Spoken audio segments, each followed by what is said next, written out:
नमस्कार नीमच टुडे में आपका स्वागत है। नीमच की बेशकीमती भूमि बंगला नंबर 36 जो कि सालों पहले हेरा फेरी करके शासकीय रिकॉर्ड में जगधारी परिवार के नाम चढ़ गई थी। इस जमीन को आंजना ग्रुप खरीदने पे तुला हुआ था।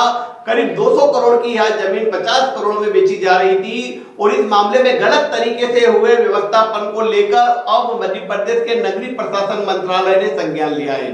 जी हाँ, नगरीय प्रशासन मंत्रालय के जो अवर सचिव है R.K. कार्तिकेय ने एक पत्र बंगला बगीचा व्यवस्थापन के पीठासीन अधिकारी और नीमच नगर पालिका सीएमओ को लिखा है और इस मामले में गलत तरीके से व्यवस्थापन करने को लेकर जानकारी मांगी गई है। जी हाँ, ये बड़ी खबर है कि जानकारी मांगी गई है कि ये गलत तरीके से व्यवस्थापन कैसे हो गया और साथ ही नीमच नगर पालिका को जो 25 करोड़ का नुकसान हो रहा है उस पर भी जवाब मांगे गए हैं। हम आपको बता दें कि बंगला नंबर 36 जो कि नीमच के वीर पार्क रोड पर स्थित है और यह बंगला जगधारी का बंगला कहलाया जाता है। हालांकि यह पहले तो बहुत पुरानी संपत्ति थी जो कि ब्रिटिश गवर्नमेंट के समय नीमच की शासकीय भूमि थी। अंग्रेजों के कैंटोनमेंट बनने के बाद यह भूमि नगर पालिका को ट्रांसफर नहीं हुई और जगधारी ने अपने नाम करा ली। बाद में जगधारी परिवार ने इसके 12 हिस्सों में बांटकर व्यवस्थापन कर दिया। अब व्यवस्थापन करने में भी नियमों को ताक में रखा गया।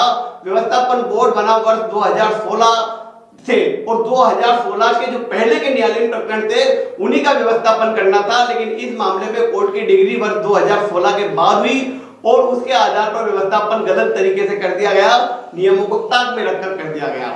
बाद में ऐसा पता चला कि नीमच में जो सरकारी जमीनें हड़पने का काम आंजना ग्रुप कर रहा है, जैसा कि उन्होंने खेत नंबर 38 और टूरिस्ट होटल की जमीन औने दाम में खरीदी, वे भी इस जमीन को खरीदने पे तुले हुए थे और इसको लेकर नीमच के पार्षदों को 3-3 लाख रुपए दिए जाने की चर्चा थी और यह प्रस्ताव नीमच नगर पालिका की परिषद की बैठक में आना था। लेकिन इस पूरे मामले में जब शिकायतेबाजी हुई और गलत व्यवस्थापन का मामला सामने आया तो यह मामला अटक गया। इसमें लोकायुक्त भी जांच कर रहा है और लोकायुक्त ने भी गलत तरीके से व्यवस्थापन करने के मामले में नोटिस जारी किए और व्यवस्थापन बोर्ड के पीठासीन अधिकारी से सवाल जवाब तलब किए।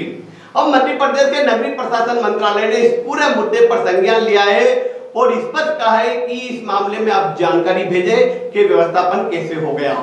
दरअसल नीमच बंगला बगीचा की जमीनें बहुत है और यहाँ पर बंगला बगीचों की जमीनों की बंदरबाट हो रही है। हमारे जनप्रतिनिधि हो रहे, अधिकारी खेल कर रहे और यह करोड़ों की भूमियां कोड़ियों के दाम पर बिक रही है।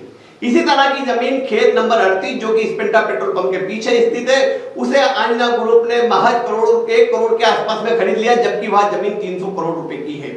और इसी तरह से टूरिस्ट होटल की जमीन को जो कि कलेक्टेड के सामने है, यह भी होने पौने दाम में खरीदी गई और अब यह नीमच के वीरपाक रोड पर करीब 47,000 स्क्वायर फीट की इस बड़ी बंगले को खरीदने की साजिश रची जा रही है।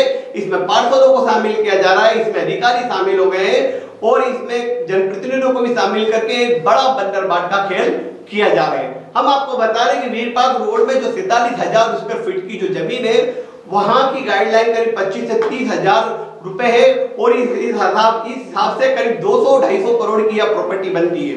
लेकिन ऐसा कहा जा रहा है कि आंजना ग्रुप इसे महज 10,000 स्क्वायर फीट के हिसाब से खरीद रहा है, जो कि 50 करोड़ रुपए की होती है।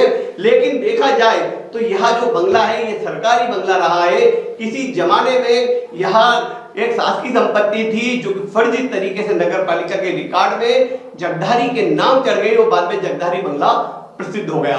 इसी तरह के और भी बंगले जो कि लोगों के निजी हाथों में, वे भी हाईकोर्ट में केस लड़कर इन बंगलों पर अवैध तरीके से कब्जा किया हुआ है। लेकिन सालों से हमारे जनप्रतिनिधि जो चुन कर जाते हैं वे लोग ध्यान नहीं देते। नगर पालिका में इतने नगर पालिका अध्यक्ष बने, एक भी बड़े बंगले को अपने कब्जे में नहीं ले पाए। और हालत यह है कि अगर गरीब आदमी एक गुमटी रख लेता है या एक प्लाट में कब्जा कर लेता है तो नगर पालिका अमला बुलडोजर लेके चला जाता है और तोड़फोड़ की कार्रवाई करता है।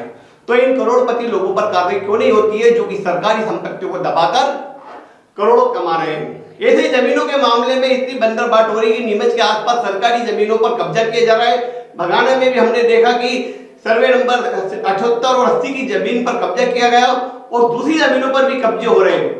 लेकिन बड़े प्रशासनिक अधिकारी इन पर हाथ नहीं डालते क्योंकि वे रसूखदार लोग हैं, पैसा फेंक देते हैं और अधिकारी जनप्रतिनिधियों के मुंह बंद हो जाते हैं। तो बड़ा सवाल यह उठ रहा है कि नीमच के मेन चौराहा पर स्थित बंगला नंबर 36 पर क्यों बेचा जा रहा है और इस पर नगर पालिका को इतनी बड़ी राजस्व हानि होने के साथ इसकी पड़ताल क्यों नहीं की जाती कि यह सरकारी बंगला जगधारी के नाम कैसे चढ़ गया और अब किस तरह से वो औने पौने दाम में बेचकर इस पूरे मामले से निकलना चाह रहा है। तो इस पूरे मामले में जब हमारे जनप्रतिनिधि मौन हो गए, अधिकारी मिल गए, पार्षदों पर बिकने के आरोप लगे, तब राज्य शासन ने इस पर संज्ञान लिया और एक नोटिस जारी करके इस पूरे मामले को उलझा दिया है। तो यह थी नीमच टुडे की बड़ी खबर। ऐसी जमीनों की खबर को लेकर हम आपको अवगत कराएंगे। देखते रहे नीमच टुडे।